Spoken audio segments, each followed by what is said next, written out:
Hello everyone and welcome back to another video. Today we're going to talk about if you should buy F1 2018, if you should use your $60 or you should just go buy some candy or a goat.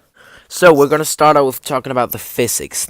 I'm rating the physics a 7 out of 10 because the physics, I'm actually impressed by the physics because there's almost no input lag in comparison to F1 2017.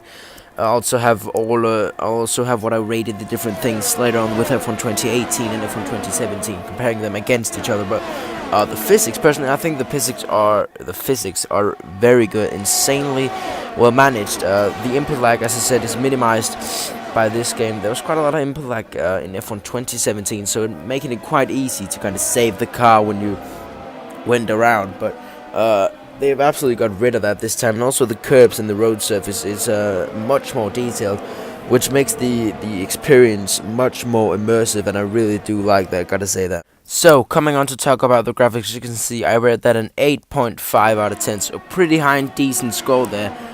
Mostly it's the atmosphere effect that does it for me. It makes the experience much more immersive, which is pretty much much more authentic, which is pretty much what the F1 games are going after. But the atmosphere effect, you can see, it kind of blurs out in the background, the skies, everything. The graphics, I think they are amazing. They made the cars look amazing. The tracks, absolutely amazing. The trees are actually very high detailed trees. Curbs, everything. You can pretty much see how it is, what you're going to be driving on if you're trying to go out there. And that's really one thing that does it for me. I can't run the highest graphics in career mode because I have my recording software on, which is quite sad. But if I could, I would absolutely do it. The graphics are absolutely insane. 8.5 out of 10. Coming on to the AI, you can see I rated 8 out of 10. I think the AIs, they are so awesome. They're very fighty, maybe a little bit too aggressive. That's why they did not get the 2 extra points. If they were a little bit more aware, they would have got 9 or 10 points. But it's the aggression, you know. They're very aggressive, which is quite a fun thing. Sometimes a little bit too aggressive, dive bombing you, closing you off, kind of like Kevin Magnussen taking a little diss at him.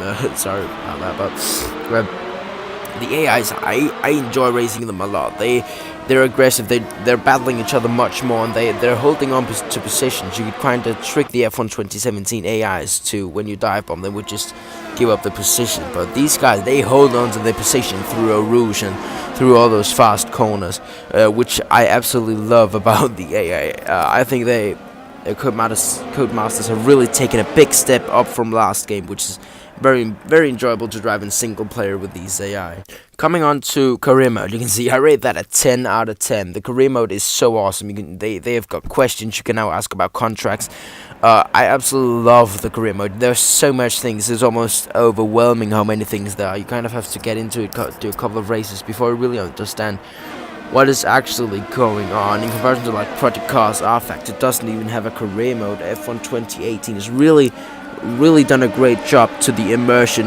Great long cutscenes, a lot of different cutscenes. Of course, the graphics being a bit better, so also bumping up the authenticity a lot in the career mode with rivalry. The questions, of course, affecting what can actually happen through your career, which I think it's an awesome add-on. It's a small thing, but it's a very awesome add-on, which is probably what gives it another half a point or something like that. But everything in the career mode, it's just so awesome. Coming on to online, I rated a 6 out of 10 on this one. It was very bad on F1 2017, but on F1 2018 they have this ranked system. I haven't got a chance to try it out yet because it doesn't work for me, just as joining a session, so I haven't got the chance to try out the ranked system, but at least they got in a ranked system with public matchmaking and stuff like that. But other than that, I really do, I have played a little bit of career mode, and it's fun interacting with other people and all that stuff in the new game, of course. Some people are still dirty drivers and all that jazz, but you know, that's just what it is. That's just how it is. So my overall rating on F1 2018 is a solid 7 out of 10, which is quite high on my score.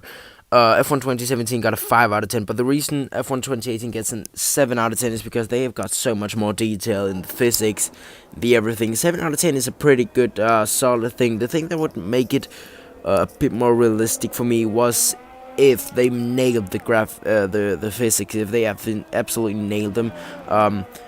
Physics and graphics actually also a little bit, but the physics would be such a nice thing if they nailed them. There's a little bit of weird stuff, maybe it's just my wheel, but I think the physics are okay, but they could do it a bit better, which is what gets me there. So now you can see F1 2017 and F1 2018 compared against each other. This is just my opinions, but you can see F1 2018 consistently scoring higher points in my opinion. It was such a step up, but I want to say thank you all for watching this video, and I'll see you all in the next one. Hope you enjoyed and could use this for something.